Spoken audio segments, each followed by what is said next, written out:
Welcome from San Diego, California. We are reaching you in English, Spanish, and Portuguese, live through a unique and complex international telecommunications network via satellite, microwave, and cable. The International Training Center at San Diego State University brings us together once again through this original video conference program, which joins distinguished organizations representing education, business, and government in Mexico, Cuba, the Dominican Republic, Costa Rica, Panama, Colombia, Venezuela, Peru, Ecuador, Brazil, Bolivia, Paraguay, Argentina, Spain, and the United States of America. We acknowledge the participation of the Organization of American States in Washington, D.C., and the United Nations Conference on Trade and Development, known as UNCTAD, in Geneva, Switzerland. A distinguished expert joins us today to examine the topic optimal resource allocation for total quality and client service, a recipe for success. This is the 12th and final video conference of the year 2000 series on global strategies for excellence, value, and optimal performance. My name is Richard Page, and I am an attorney in private practice with the Page firm in San Diego, rendering services in the areas of international litigation, arbitration, and mediation. Today's program will be composed of 2 presentation modules and 2 question and answer sessions. We look forward to your live participation.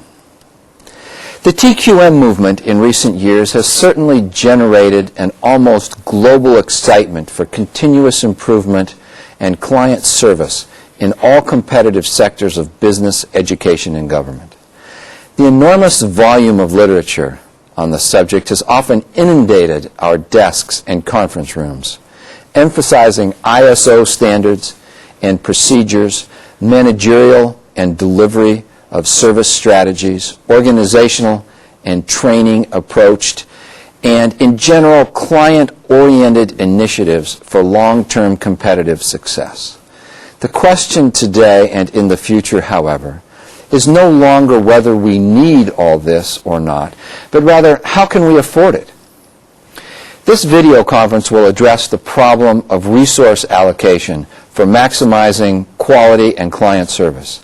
That is, it will analyze the mix of strategic assets and programmed investments that the new competitive organization must assign for TQM and client satisfaction in order to reach or maintain world-class status.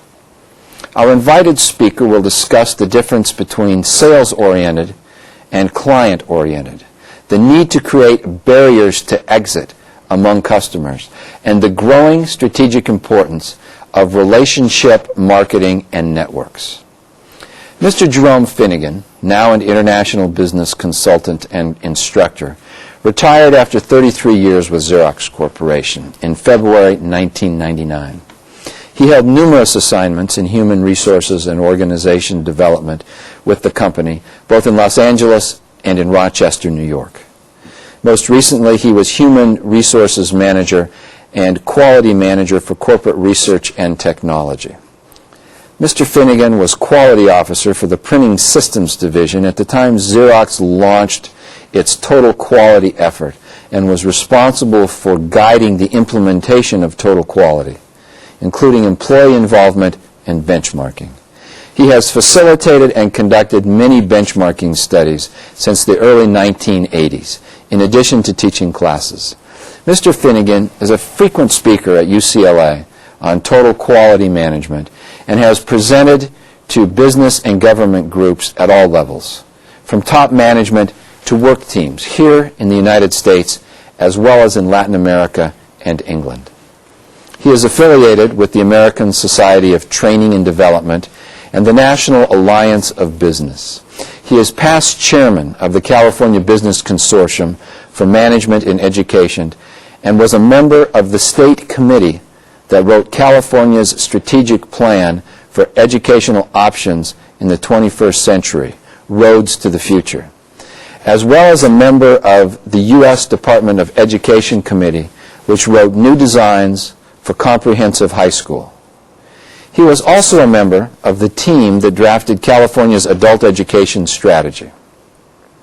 He has authored many articles on total quality benchmarking and team empowerment, and is co-author with Warren Schmidt, emeritus professor at UCLA and USC, of 2 books on total quality: The Race Without a Finish Line, America's Quest for Total Quality, and TQM Manager, a practical guide to managing in a total quality organization.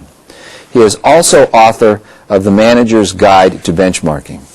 All 3 books were published by Josie Bass, formerly of Simon & Schuster Company, which has recently been acquired by Wiley & Sons. Mr. Finnigan is currently writing a book on success. Welcome, Mr. Finnigan, and thanks for being with us today. I would like to begin with a question, if I may. In the info market space, is customer satisfaction earned by delivering a product which the customer needs, or is customer satisfaction the act of convincing the customer that he or she needs the information which you have just created? Well, Richard, in a sense it is both. Market space is the virtual dimension of today's economy. It is the exchange of information in real time. And the significance of it is that our customers today have access to the same information as does their suppliers. It puts them in a rather stronger position than they are in the marketplace by itself. Thank you for your answer. Let's begin now with Module 1, in which Mr. Finnigan will talk about the total quality in the 21st century.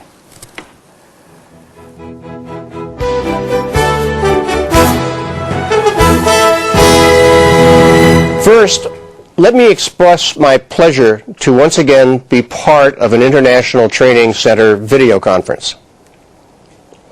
Our session this morning will be in 2 modules. During this first module, we'll look at the role that total quality management plays in the new economy. In doing so, we'll discuss 4 important characteristics of this new economy: technology, speed, globalization, and client satisfaction. We'll also address the kind of resources and assets that are essential to total quality in this first decade of the new millennium. During the second module, we'll look at the most common tools for assessing total quality effectiveness: National Quality Awards and ISO standards. We'll do so in the context of value and client satisfaction. More significantly, I want to share with you a capability maturity model that can be used to assess and manage an organization's processes to achieve client satisfaction. Let's begin by focusing on the difference between 1980, when total quality management was generally launched in the West, and the first year of this new millennium. In 1980, the high productivity levels and product reliability of Japanese corporations was dominating the world's markets. All major Western countries were reeling from this assault and the resulting trade deficits. Additionally, inflation was rampant in the U.S. and Europe. In response, many global corporations recognized that there were 2 important actions they needed to take. First, to raise the bar on their productivity, and second, to make more effective utilization of their human resources. Both actions required fundamental changes in management processes, leading many of these companies to adopt total quality management. So, during these past 20 years, we have watched organizations throughout the world pursue new standards of productivity, employee empowerment, and customer satisfaction by implementing TQM, with varying degrees of success, I might add. What is different today from 1980? Much has been written and said about the new global economy, so I will not try to repeat what we all know. Let's just acknowledge that the world's economy has become integrated during the last 3 decades for several reasons. One is that the number of industrialized nations has grown as a result of reductions in trade barriers. The removal of trade restrictions has also created a consumer openness to foreign goods throughout the world. In turn, these conditions have created a demand for skilled workers globally and a highly competitive climate that is giving more working people more money to spend. The most significant reason for the new economy is digital technology, which has brought a whole new level of adaptive ability and precision in both the products we use and their production. Digital technology is reshaping the world by creating new industries and increasing participation of consumers in both production and service delivery, by allowing them to participate in designing goods and services tailored to their specific needs and preferences. It is this change, this customer empowerment, that is the true heart of this economy. In the new economy, every organization competes on two dimensions of the same world. One is the physical dimension of resources that can be seen and touched. We call this the marketplace. But today, we also must compete in a virtual dimension made up of information, what is called the market space. In the traditional marketplace, information is viewed only as a supporting element of the value-adding process. But in market space, information is the source of value itself. The challenge of the new economy, then, is to consciously focus on the two principles that guide value creation in the new economy. The physical value chain, composed of a linear sequence of activities with defined points of input and output, and a virtual value chain, which is nonlinear, a matrix of potential inputs and outputs that can be accessed and distributed through a wide variety of channels. The integration of the physical and the virtual value chain is the core of what is changing the economic environment and thus how our organizations must operate. It is best viewed in terms of four factors that dominate the cause and effect phenomena of the new economy: technology, speed, globalization, and value and client satisfaction. First, technology. Gordon Moore, the former CEO of Intel, tagged the new economy when he stated what has become known as Moore's Law. Quote, "The power of semiconductor technology doubles every 18 months." End quote. Think about the effect of that fact. Digital technology is the glue of our new economic structures. As we build new economies, we create a whole renegotiation of culture. We forge new systems, new industries, and above all, new relationships. And that is what makes the new economy so fascinating. Digital technology is reducing the costs of information processing, further eroding the profit margins of many traditional products. This, in turn, creates new, less costly, more user-friendly delivery channels like specialty stores and the internet, thus requiring more organizations to be value-conscious and solutions-oriented. And high-tech products are not passive, but interactive. The functions a product performs are not autonomous, but it depends significantly on the user. In other words, what a product does is not as important as what the user does with the product. One result of this is to put a premium on speed. How quickly an organization can design and develop successful new products is critical to survival in the global economy. The expediting of innovation processes has become the holy grail of best practices. And hand in hand with this process is design process maturity. That is, how well the product or service does what it is supposed to do. Product innovation speed is facilitated by the use of quality management practices. During the past decade, a set of core values has emerged that are essential to both fast product development and high and quality management practices. The more ingrained these values are in an organization, the more successful the fast development project tends to be. The most relevant of these values are fact-based management, that is, the use of objective data as the basis for decision-making. Process emphasis, the extent to which organizations measure and manage and hold their work processes accountable. Long-term orientation, planning for the future instead of focusing on short-term results. And continuous improvement and learning, that is, the perpetual advancement and refinement of all products and processes. Globalization is the most obvious of the stark realities of the new economy. In the United States, most CEOs believe they must strengthen their international strategies and performance if they are to succeed in the future. A 1998 survey of 300 American CEOs found that more than 70% of the CEOs said they need to improve their ability to think globally, while over 90% reported that the importance of international customers is increasing. Nearly all felt that foreign competition would impose a serious threat to their companies within the next decade, if it was not already.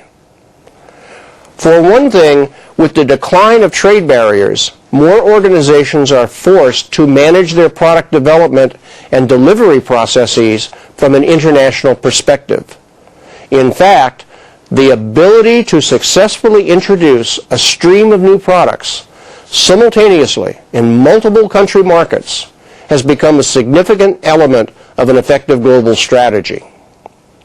An obvious advantage to developing products for multiple country markets is to eliminate the duplication of effort and its associated costs, thereby making the products more competitive. In addition, by launching new products simultaneously in multiple country markets, organizations are reducing the risks of preemptive entry by multinational rivals, who are otherwise prone to observe a product launch in one market and respond with a close imitation in another. On another front, global organizations are certain to face a challenge from those fearful of globalization, much like the Luddites of the 19th century, and as we witnessed in Seattle and Cologne earlier this year. Michael Dolan is an organizer and lobbyist who influenced the demonstrations in Seattle, Cologne, Los Angeles, and London. He has spent the past 5 years waging an intellectual and political battle against the idea that the global economic integration of countries, of companies, of currencies, and of markets is virtuous or inevitable. According to Dolan, globalization is the new colonialism. He argues that 100 years ago, it was the British Empire or Portugal or France or Spain who were exploiting the world's natural and human resources. But he says it's not countries anymore, it's big corporations that are doing the same thing in the name of so-called free trade, which he calls corporate managed trade. While Dolan may influence some thinking, I don't believe he will succeed. One major reason why Dolan will fail is that we're in the middle of a fundamental change in the nature of commerce, in the nature of capitalism. Commerce isn't any longer about buying stuff. It's about interacting with people in different ways. And that's happening everywhere. Client satisfaction has become the driving force of the new economy. World business is increasingly shifting from supply-side to demand-side thinking. As companies gather, organize, select, synthesize, and distribute information in the marketplace, they are being forced by the market space realities to sense and respond to customers' desires rather than simply to make and sell services. Real power, therefore, is shifting to customers, not simply because customers have more choice, better information about products and services, and better access to suppliers. It is shifting not just because the marketplace friction is disappearing and customers can switch suppliers with little time of effort and cost. It is shifting because the world's consumers want access to value that is both distributed and highly malleable, regardless of the national borders they cross. Customers are becoming markets of one, nations of one, requiring highly differentiated service and in turn moving the locus of power closer to themselves. As John MacDonald said, new technologies equip the hunted with better camouflage, turning the tables completely. The hunter is now the hunted. When people today think of the new economy, they often first think of the internet, as well as cell phones, digital assistants, and the like. But what the new economy is really about is customers. Customers are transforming global enterprise.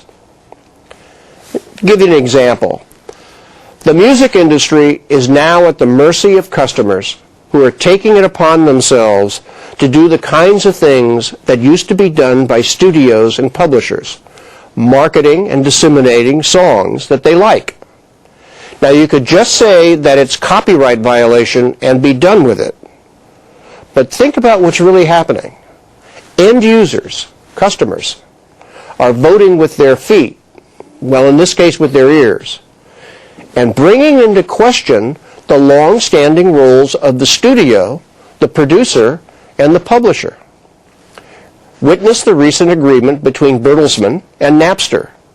And be warned, this activity is not limited to publishing. What matters about customers today is not their role as purchasers of a product, but their role as users. So what do you do in response? Consider this. Instead of starting with what you do and how you do it, start with what the customer needs.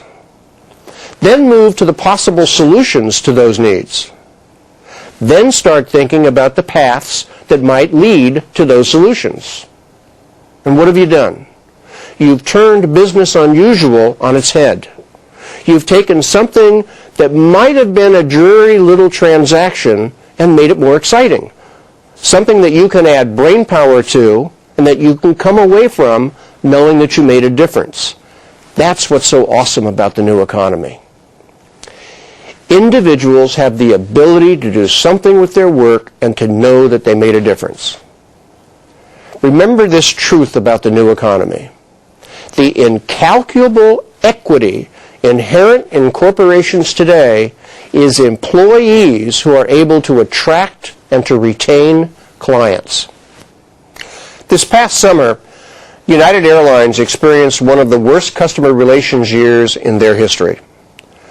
Right in the middle of their busy summer season, pilot slowdowns and threatened mechanics walkouts disrupted United's service, all of which was exacerbated by unpredictable and uncooperative weather, air traffic congestion, and record passenger loads.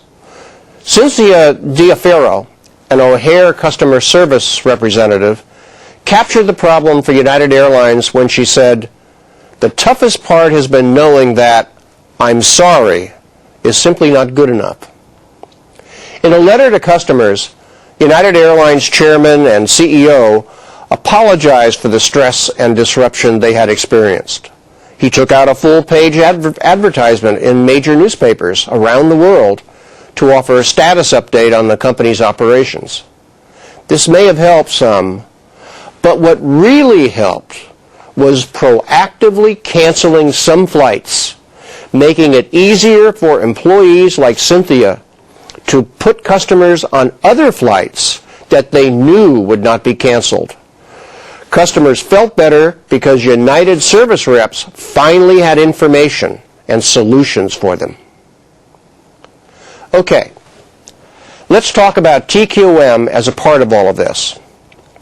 First, a total quality management strategy is based on 6 key investments.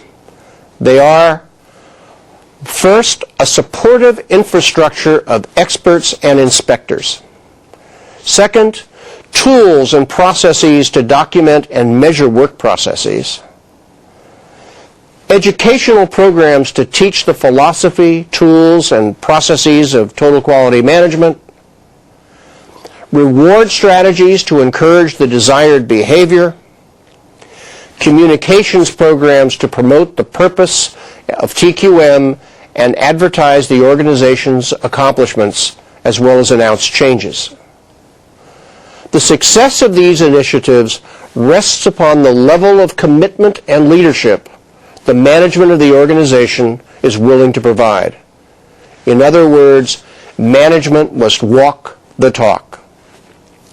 As I mentioned at the beginning, many global organizations have launched total quality efforts with mixed results. If I may generalize, organizations that launch TQM have followed one of 2 approaches. The first and the most common approach can be called the traditional management method.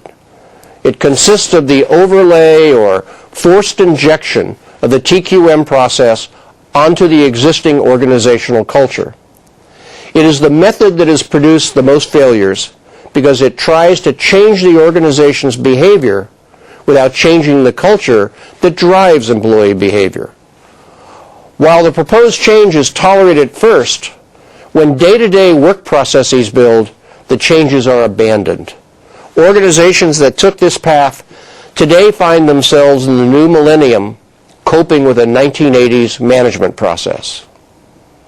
The second method can be called integrative because total quality is pursued as a new management process that fine-tunes and revitalizes the work processes that produce the bottom line products and services based upon the organization's customer requirements.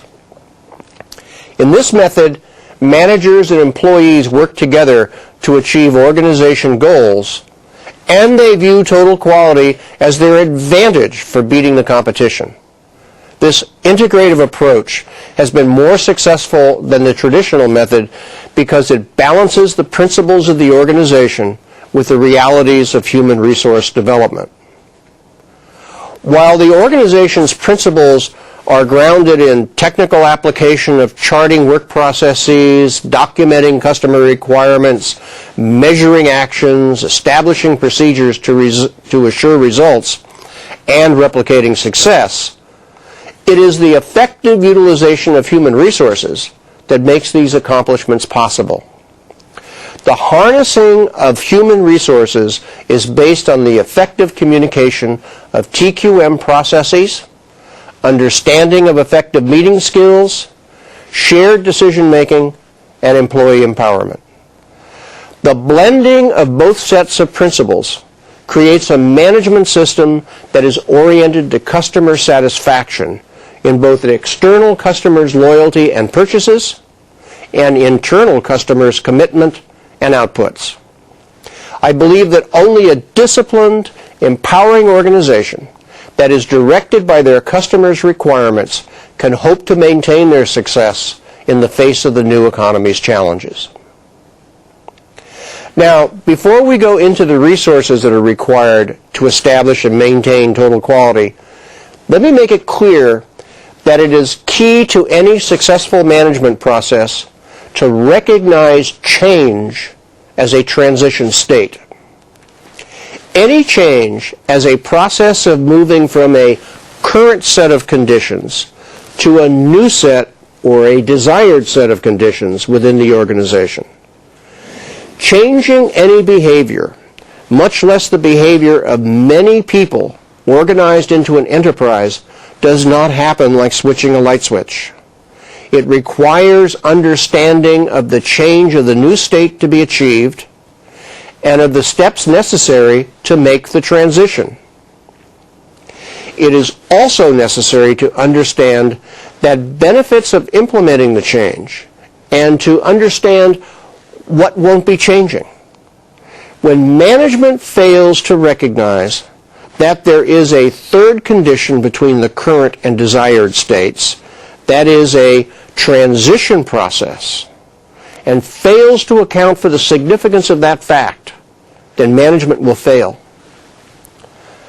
Unfortunately, there is an excellent case in process at the moment. My former employer, Xerox Corporation, is the first-class case study on the successful utilization of total quality to overcome hard times. Regrettably, Xerox has now become the case study on the disaster that can be visited upon an organization when it fails to maintain the principles of total quality management. In the mid-1990s, Xerox hired a new CEO. He was given an extensive review of total quality, which he seemed to understand and embrace. He had the talk. About the time he arrived, many of Xerox's customers were moving from large centralized printing to decentralized distributed facilities. A change in customer delivery seemed to be in order. During his first year at Xerox, the new CEO had toured Europe and saw some innovative sales practices at Rank Xerox. While these were clearly efficient practices within their original context, he went too far in believing that these best practices could be standardized and mandated throughout Xerox without first preparing people for them. Unfortunately, he mandated a Salesforce and billing systems reorganization without giving the Salesforce time to digest the required reorganization and to actively participate in its design. Under the new rules, the Salesforce was to be organized along industry lines rather than geographic ones, so that each salesperson would sell all of Xerox products and services to the same client. While the move was directionally correct, its execution was appalling and undermined Xerox's customer relationships. To make matters worse, the new billing system could not support these changes, and that fouled up the billing process. Customers stopped paying their bills, and then cash flow problems began to appear. Soon, sales turnover reached 40%, led by the top sales performers. When the extent of the problem was realized, instead of going back to square one and correcting the implementation, the CEO was aggressive and quick to make decisions, but he did not have the support of the key people within the organization, and it was slammed by intense competitive competition from rivals. At the lower end of its product range, companies like Canon and Ricoh nipped away at Xerox's market share, while at the high end, Xerox's field of cash cows, rivals such as Heidelberger Druckenmaschinen began to make serious inroads. Xerox's customer relationships were being taken over by competitors. There was more turnover, flagging customer attention, even falsification of results in some units, and then the first quarterly loss in 16 years. In 1 year, Xerox stock has plummeted from over $60 a share to $6. The corporation's bonds have become nearly worthless, and the corporation will have to sell off creative assets to avoid, if it is able, bankruptcy or takeover. All this has occurred because senior management failed to follow the processes that have brought it dazzling success. Processes its employees and customers had come to expect as the way to operate. Total quality management processes. It is a sad, sad lesson. Okay, let's get back to the kind of assets that are essential to TQM today. First, management must be committed to the total quality process. In addition to their personal involvement and training and implementation, this means committing the assets necessary to do the following. Appoint at least one senior vice president to be responsible for the organization's total quality activities and to be consultant and conscience for senior management. Depending on the size of the organization, there may be need for similar resources available at the unit and functional levels. Number 2, train themselves, their employees, their suppliers, and new employees as they arrive on the tools and processes of total quality of their organization. This may require the hiring of consultants or temporary appointment of internal practitioners to develop the necessary learning programs, administer the training, and monitor the effectiveness of the work. Third, maintain an effective communications program that provides everyone knowledge of the organization's direction, vision, and goals, and periodic updates on progress. It must also allow for efficient feedback from employees, suppliers, and customers to assure that requirements and lessons learned are shared. 4, the organization's major processes, such as product delivery and customer delivery, must be documented and understood, and all subordinate work processes should also be documented. The flow of these processes needs to be periodically updated and scrubbed for unnecessary steps to assure efficiency and waste avoidance. 5, employee involvement is essential to success. When a new direction is considered, or customers provide critical feedback on performance or changing expectations, before any action can be taken, there must be dialogue with the people who will carry out that action. They must understand, own, and enthusiastically support the effort. This requires that all managers be total quality literate and committed. Finally, an organization's reward system must be compatible and supportive of total quality objectives. Don't expect employee enthusiasm if there is no return for their efforts. All of this means that there must be investments of human resource assets, time, and money. It is difficult to put a general price tag on this. It will depend on the size of the organization, the complexity of its work processes, the dynamics of the industry and its markets.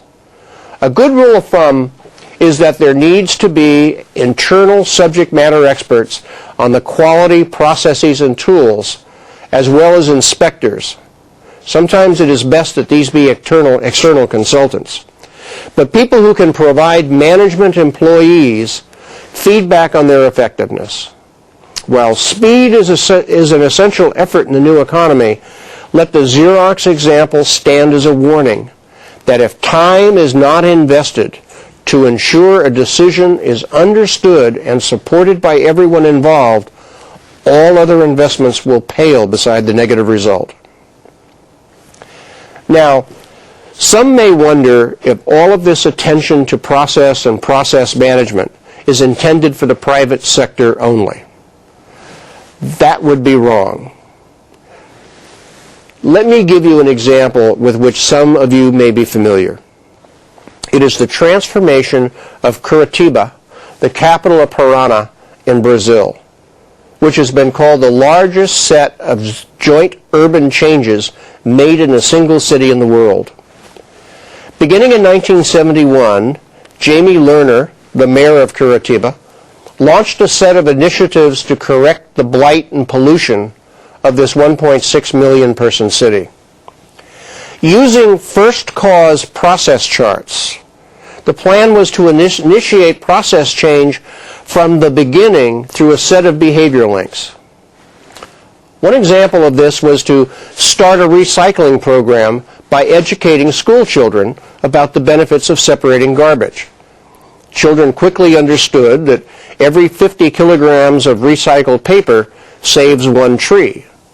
The children started recycling in their homes and, by example, taught their parents and neighbors.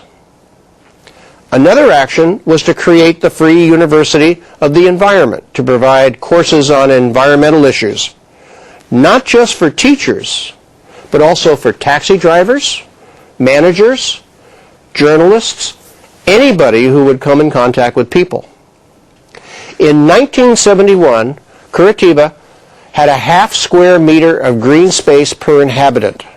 Today, it has 52 square meters. This flow-charted process is exactly what is done in TQM. Lerner, who today is consultant to the United Nations, says of his success that for a change to work, you first need a commitment to simplicity. He says, just get past the inclination to do nothing, propose the scenario, an idea, a project that everyone can understand. Envision a shared cause. Set your sights on a collective dream, and then do it. A final thought before we break. Despite the rapid change that is occurring around us, remember that we can't repeal either the laws of gravity or of common sense. Even in moments of tremendous excitement, we must remember that when monumental change is afoot, a revolution doesn't happen overnight. While we have to keep our heads, we also have to learn to go with the flow, because we're now engaged in a transformation that will continue for a couple of decades.